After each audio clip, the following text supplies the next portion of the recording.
এই তুমি দাঁড়াও, তার হাতে ফোনটা দেখি একটু দেখেন, আইফোন, এটা মিনিমাম 12 কিংবা 11 হবে। তুমি দাঁড়াও তো একটু। তার পরনের প্যান্টটা হচ্ছে নেইকের, তার টি শার্টটা হচ্ছে বেস্ট লেন, তার মাথার চুল ডিরেক্টলি হয়তো লিওনেল মেসির মতো অথবা নেইমারের মতো। কথা বলেন ঠিক কিনা, জোরে বলেন। বাট উই আর সাকসেসফুল, আমরা সফল যে সে তার মতো, তার বন্ধুরা এখন বাইরে বসে গেম খেলার কথা, কিন্তু আজকের দিনে তারা মাহফিল এসেছে, মসজিদে এসেছে। এটার জন্য আমরা সফল। প্লিজ কথা আছে তার সাথে তোমার, বলো তুমি আহলে বাইত কি জানো? জানে না, ঠিক আছে, আমি আমার ওয়াজের বিষয় পেয়ে গেছি। সে একটা ছেলে যদি আজকে চিনে ফেলে আহলে বাইত কি এবং what is the responsibility of us to আহলে বাইত,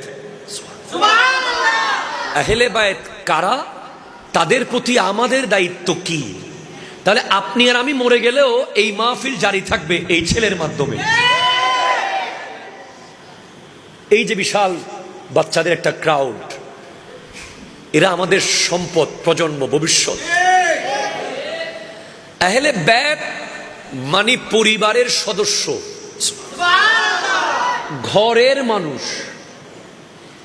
এটা আমার ঘর আর আপনার ঘর হলে এটা এত দামি হয়ে যেত না এই শব্দটা। আমার ঘরে কত মানুষ আসে যায়, আমার সন্তান, আমার ছেলে, আমার মেয়ে আর 10 জনের মতোই, এটা স্পেশাল কিছু না।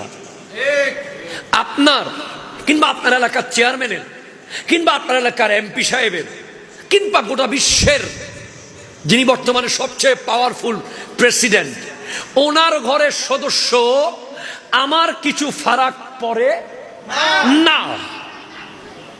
মাঝে মাঝে নিউজ পেপারে দেখতে পারি অমুকের পোলা একটা গাড়ি কিনছে, অমুক নেতার পোলা একটা বাড়ি বানাইছে।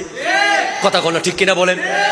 এর বেশি তাকে নিয়ে ভাবার সুযোগ, সময়, প্রয়োজন কোনোটাই আমার, কথা বলেন না, আমার আপনার। কিন্তু ঘরটা যদি নবীর হয়, আমি কি বোঝাতে পেরেছি কিনা আমি জানি না, ঘরটা হয়তো গুলশানের কোনো ডুপ্লেক্স বাড়ি না, ঘরটা কোনো ওই বসুন্ধরা সিটির কোনো আপডেট গ্লাসের ঝলকানি যুক্ত বিল্ডিং না, ঘরটা হয়তো খেজুরের পাতা দিয়ে বানানো, হয়তোবা পার্সোনাল 3টা বেডরুম ছিল না সেই ঘরে, অ্যাটাচ 4টা বাথরুম।